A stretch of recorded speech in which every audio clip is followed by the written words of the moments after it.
You are listening to Charlotte Real Estate Talk with Pridemore Properties. Mike Hege and Scott Pridemore here with Pridemore Properties for another episode of Charlotte Real Estate Talk.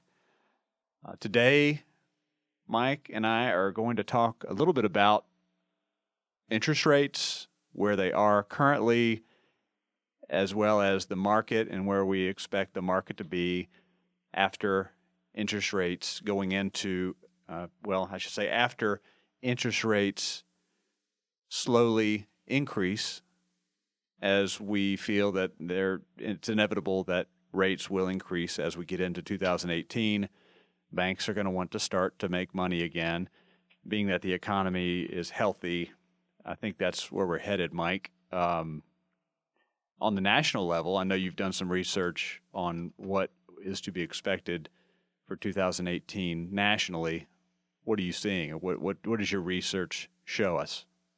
Yeah, I would echo that same sentiment. Mortgage interest rates are projected to increase, no doubt about it. The interest rates for a 30-year mortgage have kind of hovered, historically around 3.5% to 4%. So most of the experts predict that those rates will rise over the past 12 months, or the next 12 months rather.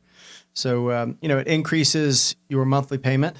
But in the end, I'm looking back at a historical perspective, when rates were 10, 12%, anything with a 4 in front of it, still pretty good. That's a very good point. In fact, you and I went to Chicago for the National Association of Realtors Conference back in November, and we were fortunate enough to sit in on the NAR economist presentation, Marcus Yun, and he spoke to that same reason why people should still be optimistic and look towards and move towards home ownership, because rates perspective-wise are still going to be in great shape. There's just going to be probably a differential of a half point between where we are now to midsummer, at least what they're proposing or expecting. Exactly. Frankly, either way, you're going to pay a mortgage. There are some renters that haven't purchased a home because they're really kind of uncomfortable taking on that obligation. But everyone really should realize that either you're living with your parents rent-free, or you're paying a mortgage, whether it be your landlord's or your own. So as an owner, your mortgage payment really is a type of forced savings that allows you to have equity. And being that we're real estate advocates, and the only thing you can kind of guarantee is what you do with your own situation. And that's what you have to evaluate. The cost of a home is really determined by the price and the current mortgage rate. So obviously those two pieces are coupled together. Both are on the rise. So we can't really negate mortgage interest rates without also talking about home price and appreciation that we've experienced, because that drives your price as well. And so really you have to evaluate your personal circumstance and decide the actual reason you're buying now versus deciding if it's worth waiting. Sure, absolutely. In fact, you spoke on, I presume you're talking about the millennial generation living in basements. I'll speak on the folks that have done a few transactions as home buyers and home sellers, and with conforming loan limits increasing in 2018 from 424,100 being increased to 453,100. What this means is people will be able to obtain conforming financing, which tend to be the most attractive rates available in the marketplace from Fannie Mae, Freddie Mac backed loans. And that also reduces the amount that someone would be required to bring as down payment from 10% to 5% generally. And there is the occasion that someone could bring as little as 3%. However, we always recommend that folks put as much down as they feel comfortable financially. 10% is a good rule. That's what I recommend if someone's not paying cash. If they have to get a loan, we recommend 10%. Yeah. And really that goes back to the mortgage rates. And the Fed increased the federal funds target rate in mid-December this year for the third time. So the market had already priced in the rate hike. So long-term interest rates, including mortgage rates, really hardly moved. But we do anticipate they're going to go up. But all the other indicators for a healthy economy, such as the GDP, is also slated to go up. So I think there's economies of scale. This is one piece we're referencing at this moment, but there's plenty of factors to consider. Absolutely. It really, I think it boils down to consumer confidence. If someone is secure in their job, they are making a good income, then they're looking at the economy as a whole, locally and nationally, to make a determination if buying a home is in their near-term future. Yeah, I mean, part of that, and as a segue, of inventory homes listed for sale has really remained well below the 6-month supply needed for a normalized market. So the predictions are still going to be predominantly in our area, in our marketplace, a seller's market going forward in 2018.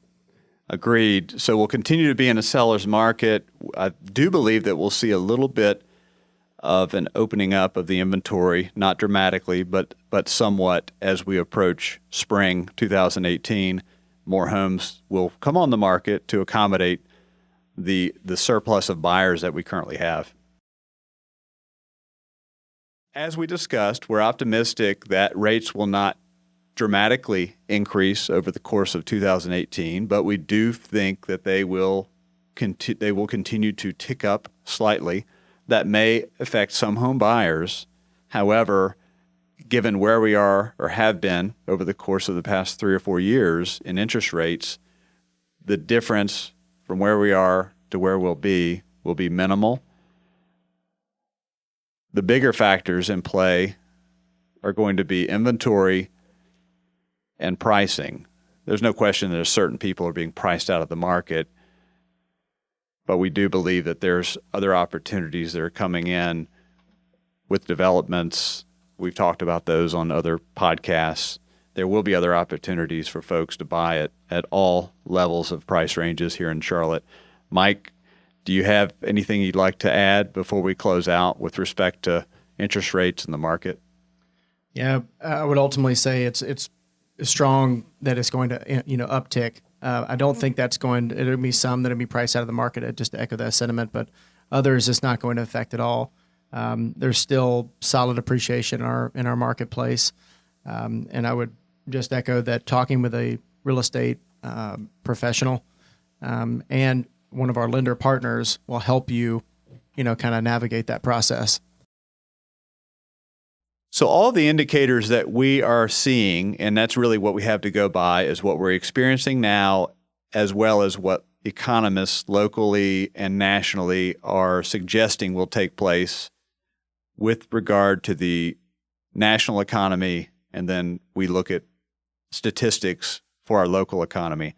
Everything that we're seeing around inventory is that inventory will loosen up a little bit, and there will be more homes available to the surplus of home buyers that we're currently seeing in the market.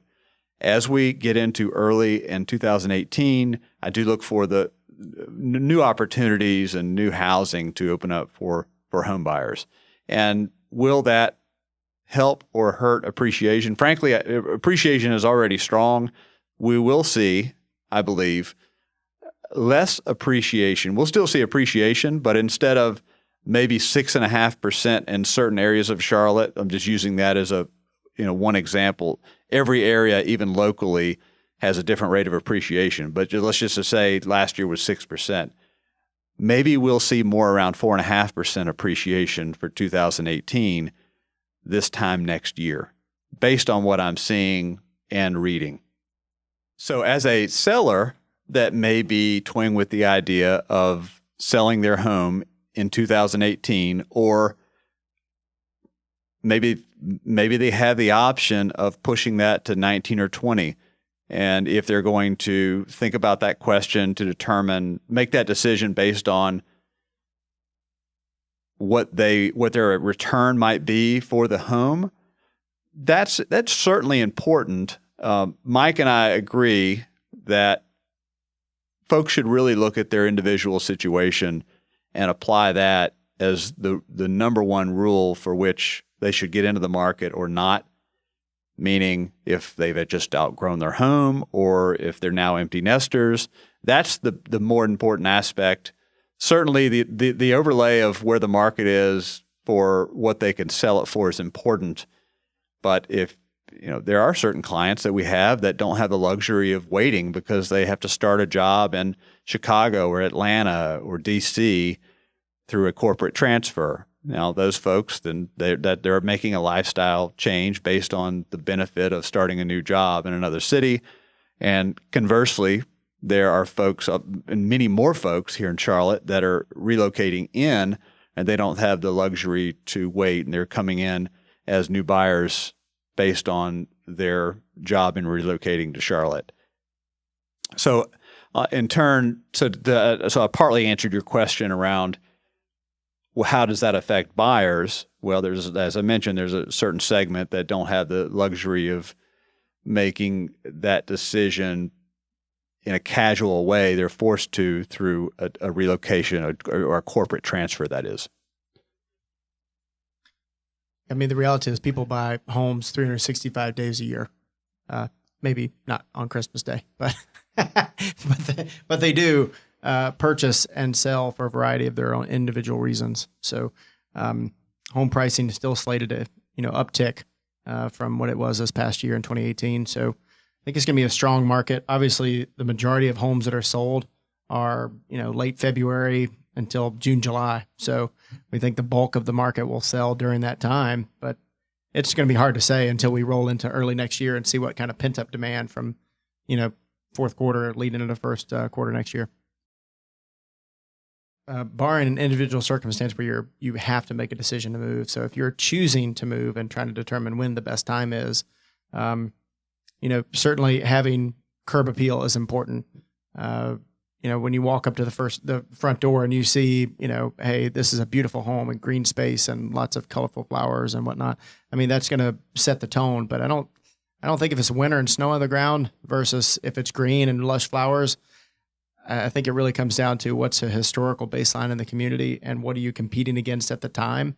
Because one can make the argument that, there's snow on the ground, but there's no listings in the market.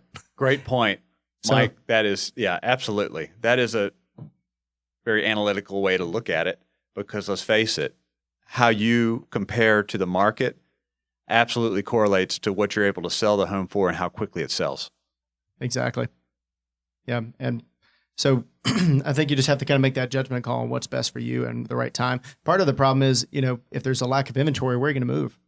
If you're buying in the same neighborhood, that we have, clients that do this, they move in the same community.